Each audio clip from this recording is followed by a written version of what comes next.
اور خوف دل کے اندر سے نکال دیں کہ اللہ کی مرضی کے علاوہ نہ تو کسی انسان کو کوئی مرض لگتا ہے اور نہ کوئی مرض اللہ کے حکم کے بغیر کسی کے لیے جان لیوا ہے۔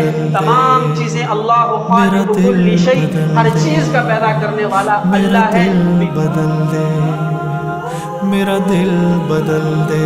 ہمیں ضرورت ہے، ہر گھر کے اندر فاقہ ہے۔ لاک ڈاؤن کی وجہ سے بہت سے ایسے سفید پوش لوگ کہ جنہوں نے کبھی کسی کے سامنے ہاتھ تک نہیں پھیلایا تھا، آج وہ مسجدوں کے دروازے پہ آپ کو کھڑے ملیں گے کہ وہ لوگ مجبور ہو گئے ہیں کہ اپنے بچوں کے پیٹ کو اور ان کی جو ہے وہ بھوک کو ختم کرنے کے لیے در بدر مانگنے پر مجبور ہو گئے۔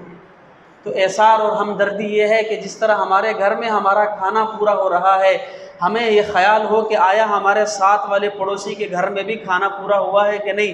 جس طرح آج میرے بچوں نے پیٹ بھر کر کھا کر سوئے ہیں، کیا میرے آس پڑوس کے لوگ وہ بھی پیٹ بھر کر کھا کے سوئے ہیں کہ نہیں سوئے؟ تو اللہ کے نام پہ سب کچھ قربان کرنا، اپنے پڑوسیوں کا خیال کرنا، رشتہ داروں کا خیال کرنا، وہ لوگ جو آج مجبور ہے، جن کا گزر بسر صرف دن بھر کی دیہڑی اور مزدوری پہ ہوا کرتا تھا، آج جب تک کام ختم ہو چکے ہیں، مارکیٹیں بند ہو چکی ہیں، وہ لوگ گھروں کے اندر مجبور ہیں۔ تو ایسے لوگوں کی ضرورتوں کو پورا کرنا، ایسے لوگوں کا خیال کرنا، ایسے لوگوں کے ساتھ ہمدردی کرنا۔ اور اللہ رب العزت کیا ارشاد فرماتے ہیں، مثل الذین ينفقون اموالهم فی سبیل اللہ کمثل حبۃ انبتت سبع سنابل فی کل سنبلۃ مئۃ حبۃ، جو میرے نام پر اللہ کے راستے میں 1 روپے لوٹائے گا، اس کی مثال اس پودے کی سی ہے کہ جس ایک بیج ہم ڈالتے ہیں 100 دانے لے کر نکلتا ہے، اتنا اس کو دیا جائے۔ دوسری جگہ پر اللہ ارشاد فرما رہے ہیں، من ذا الذی یقرض اللہ قرضا حسنا، کون ہے جو اللہ کو قرض حسنا عطا کرے۔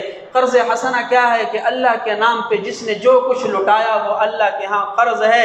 اور یاد رکھیں کہ قرض کبھی معاف نہیں ہوا کرتا۔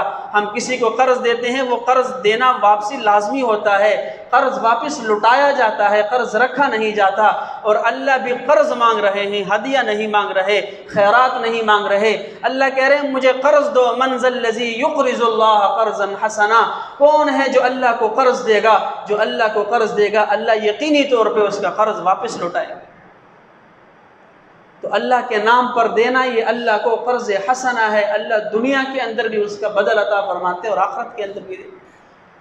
اس پر بھی نہ دے تو پھر اللہ نے تیسری جگہ دھمکی دے کر فرمایا، یا ایھا الذین آمنوا انفقوا من طیبات ما رزقناکم، او لوگو خرچ کرو اس مال میں سے جو تمہارا نہیں ہے، ما رزقناکم، جو میں نے تمہیں دے رکھا ہے۔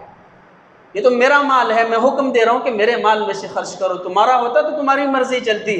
انفقوا مما رزقناکم، میرے مال میں سے خرچ کرو۔ جب ہم کسی کو پیسے دیں 100-200 روپے اور اس سے کہیں کہ 50 اپنے پاس رکھ، 50 میرے کہنے پہ کسی کو دے دے، فلاں کو دے دے، تو وہ دینے پر پابند ہوتا ہے، بخوشی دیتا ہے۔